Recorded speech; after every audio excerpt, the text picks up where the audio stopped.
네, 지난 시간에는요, 비트코인은 네트워크다라고 하는 정의에 대해서 설명을 드렸었어요. 그리고 참여하는 사람이 늘어날수록 네트워크의 가치가 늘어난다. 그게 비트코인 가격이 올라가는 이유다라고 말씀을 드렸었습니다. 그러면 우리가 비트코인 네트워크에 참여하는 사용자로서 어떻게 참여해야 하는지를 얘기를 드려야겠죠. 그때 바로 거래소가 중요합니다. 비트코인에 투자하려면 어떻게든 거래소를 한 번은 사용을 해야 되는데요. 가장 대표적인 거래소 3개는 뭐가 있는지, 거래소들 각각의 장단점은 뭐가 있는지 오늘 간략하게 설명드리도록 하겠습니다. 비트코인 투자하시는 분들이 가장 먼저 알아야 하는 대표적인 거래소는요, 1번 업비트가 있습니다.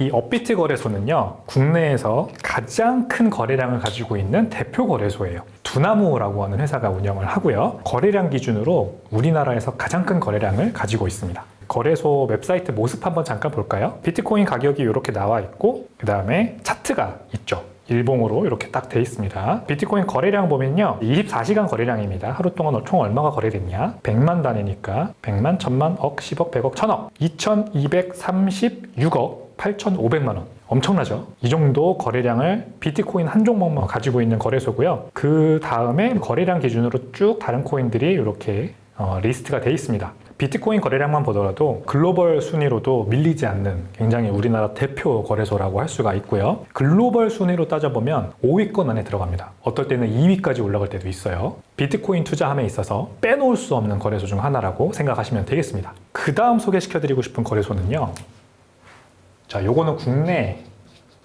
거래소죠. 바이낸스라고 합니다.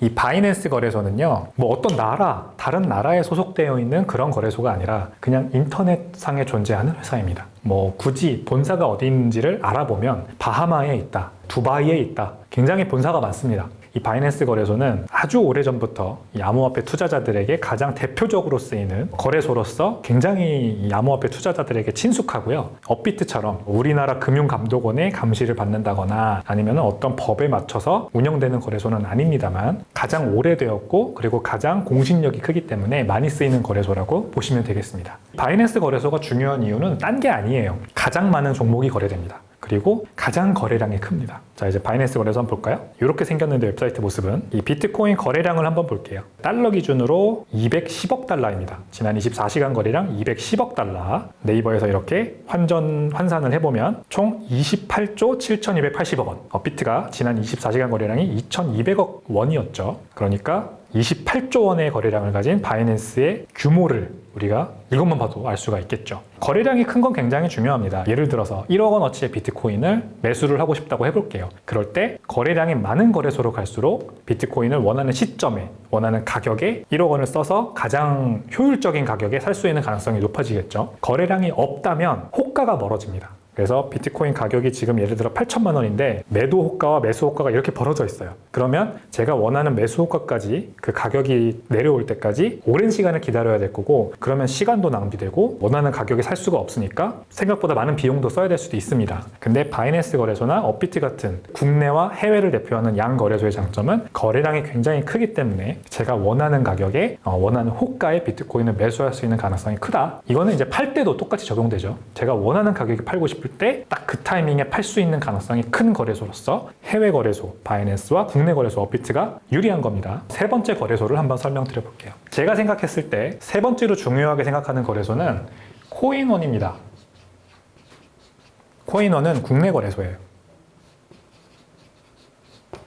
자, 이 두 가지 얘기를 했는데 갑자기 왜 국내 거래소 얘기를 또 하냐? 이 거래소만의 장점이 있기 때문인데요. 업비트 거래소는요, 여러 면에서 굉장히 까다롭습니다. 저는 업비트 거래소를 한동안 이용하다가 요즘은 거의 이용하지 않고 코인원 거래소를 이용하고 있어요. 왜 그러냐면 제가 업비트 거래소로 자금을 입금할 때나 또는 업비트 거래소에서 자금을 출금할 때, 그게 코인이든 아니면 원화든 둘 다 마찬가지인데 도대체 자금 출처가 어디냐, 어디로 흘러가는 거냐, 이거를 소명하라는 요청을 되게 많이 해옵니다. 이게 아무래도 1등 거래소로서 가져야만 하는 그런 여러 가지 제재 때문에 고객들에게 요구를 하는 것 같아요. 이게 금액에 상관이 없습니다. 그냥 몇만 원 단위의 코인만 출금을 해도 급여 명세서를 제출하라고 하질 않나, 자금 출처를 소명하는 다른 증빙 자료를 제출하라고 하지 않나, 굉장히 좀 빡빡하게 까다롭게 굴어요. 그래서 코인원으로 갈아탔습니다. 작년부터는 코인원으로 코인원을 주로 쓰고 있고요. 코인원 거래소 이렇게 보시면은 업비트와 그렇게 크게 다를 바는 없습니다. 거의 유사한 UX, UI를 가지고 있고, 여기 보면 비트코인 거래량이 87억 2,800만 원. 굉장히 이제 업비트에 비하면 작죠. 어떨 때는 호가가 너무 넓어서 제가 원하는 가격에 비트코인을 사거나 팔지 못하는 경우도 있어요. 근데 그거는 비트코인을 대량 매수할 때 굉장히 불리한 거지, 저처럼 비트코인을 뭐 정해진 시일에 적립식 매수하는 사람 입장에서는 그렇게 크게 고민할 부분은 아닙니다. 저는 이제 매월 월급날마다 비트코인을 사거든요. 한 100만 원, 작으면은 50만 원. 신용카드를 많이 쓴 딸은 한 50만 원 정도밖에 못 사고 이렇게 되는데, 비트코인을 매수할 때 제가 그렇게 큰 돈을 들여서 매수할 게 아니라면 코인원 거래소를 써도 충분합니다. 근데 코인원 거래소는 물론 업비트처럼 똑같이 국내 금융당국의 관할에 들어가 있는 거래소긴 합니다만, 굉장히 좋은 점은 코인원 거래소는 카카오뱅크를 연동할 수 있어요.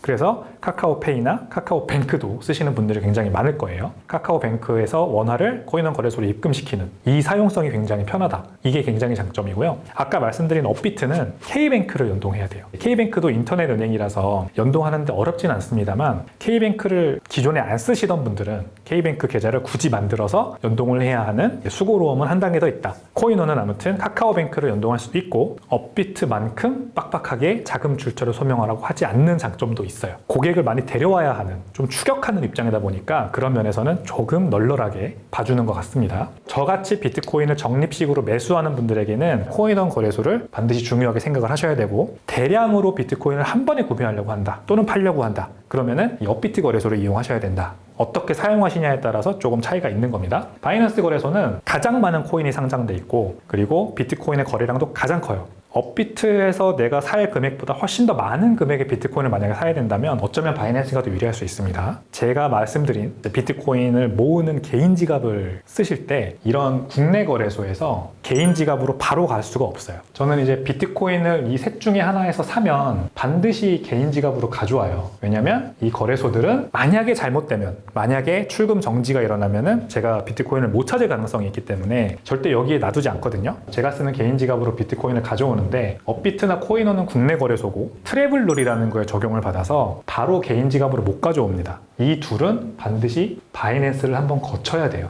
그래서 제가 바이낸스를 두 번째로 중요하다고 말씀을 드리는 거예요. 제가 업비트나 코인원에서 비트코인을 사면 바이낸스로 먼저 가져온 다음에 바이낸스에서 개인 지갑으로 가져옵니다. 그래서 중간다리로서 바이낸스가 굉장히 중요하다라는 점을 일단 말씀을 드리고, 다음 시간에 좀 더 자세하게 말씀드리도록 하겠습니다.